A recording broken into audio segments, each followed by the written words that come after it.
रोहित, आज अंकुर को ट्यूशन छोड़ने तुम्हें जाना होगा। क्यों? पापा कहाँ हैं? उनकी तो बात ही मत करो।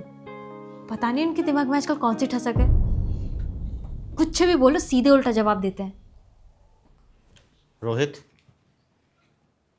मुझे तुझसे कुछ बात करनी है। पापा जी, बात तो मुझे भी आपसे कुछ करनी है, लेकिन पहले आप बोलो। अब से तुझे इस घर में रहने का मुझे किराया देना होगा। क्या? मैं जो कह रहा हूं कान खोलकर सुन ले। अब से तुझे और तेरे परिवार को इस घर में रहने का मुझे किराया देना होगा। सुन लिया? कह रही थी ना मैं कि तुम्हारे पापा का दिमाग ना जाने कौन से सातवें आसमान पर है। आज फैसला हो ही जाए, इस घर में रहने के लिए किराया ये देंगे या हम लोग।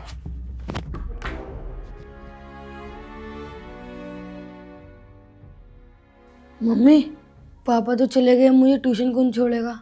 एक दिन ट्यूशन नहीं जाएगा तो कौन सा आसमान टूट पड़ेगा। ये रही इस घर की रजिस्ट्री। मम्मी ने अपने आखिरी समय पे ये घर मेरे नाम कर दिया था, इसलिए इस घर का असली मालिक मैं हूं, आप नहीं। सावित्री ने ये घर तेरे नाम इसलिए किया था क्योंकि तुझे बिजनेस लोन लेना था, अपना बिजनेस शुरू करना था, इसलिए नहीं कि मेरी इज्जत उछाले। कोई आपकी इज्जत नहीं उछाल रहा पापा, उल्टा आप ही अपनी हरकतों से अपनी किरकिरी करा रहे हो। अब मेरी बात कान खोल के सुन लीजिए पापा। अगर आपको इस घर में रहना है तो हमारे हिसाब से चलना होगा, वरना आप अपना ठिकाना कहीं और ढूंढ लीजिए। ठिकाना तो मेरा बेटा यही है, और मुझे तुम तो क्या, मेरी मर्जी के खिलाफ कोई भी नहीं निकाल सकता। एक कागज का टुकड़ा मेरे पास भी है, ये ले, पाड़ी से।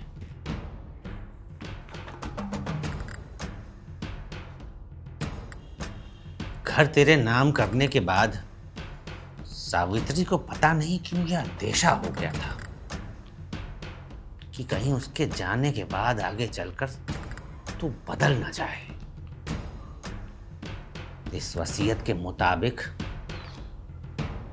मुझे तो इस घर से निकाल नहीं सकता। मुझे इस घर में रहने का पूरा अधिकार है, पूरे सम्मान के साथ, और मेरे जीते जी तू इस घर का मालिक नहीं हो सकता। रोहित, मुझे तो लगता है ये वसीयत फर्जी है। एक काम कर रोहित, वकील अंकल को फोन मिला ले, क्योंकि इसकी असली कॉपी उन्हीं के पास है। पापा, आप ये सब क्यों कर रहे हैं? क्या मिलेगा आपको ये सब करके? मेरा सम्मान। कौन सम्मान नहीं कर रहा आपका? क्या घर के बुजुर्ग घर के छोटे मोटे काम नहीं करते क्या? करते हैं बेटा, करते हैं, और मैंने कभी मना भी नहीं किया। चाहे डेयरी से दूध लाना हो या मार्केट से राशन, चाहे अंकुर को स्कूल छोड़ना हो, ट्यूशन छोड़ना हो, मैं करता हूं बेटा। लेकिन अगर एक आध बार घुटनों में दर्द की वजह से मैंने मना कर दिया तो इसका मतलब ये नहीं है कि बहू मुझे ताने सुनाने लगेगी, बात बात पे जली कटी बातें सुनाएगी। बेटा, ये घर मैंने बहुत मेहनत से बनाया था। सोचा था यहाँ शांति से सम्मान के साथ रहूंगा, पर मैं तो अपने ही घर में बेइज्जत होने लगा। इसीलिए बेटा, अगर तुम लोगों को इस घर में रहना हो तो एक बात कान खोल कर सुन लो। मुझे मेरी इज्जत और मेरा सम्मान चाहिए।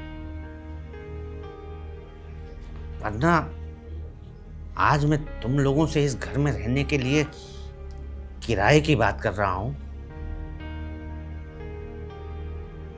कल घर से बाहर निकाल भी सकता हूं।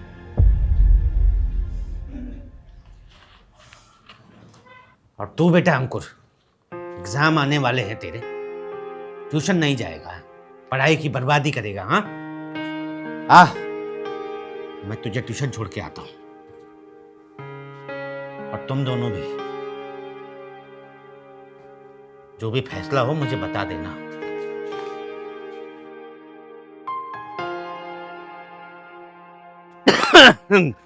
हाँ वकील साहब, वो आपका वसीयत वाला आइडिया तो काम कर गया बिल्कुल।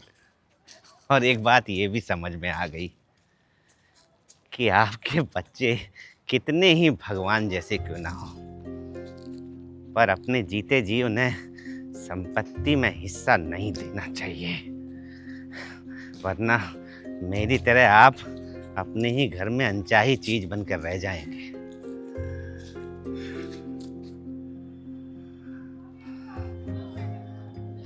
बच्चे बुरे नहीं होते, बस आजकल के समय ने उन्हें थोड़ा निर्दयी बना दिया है।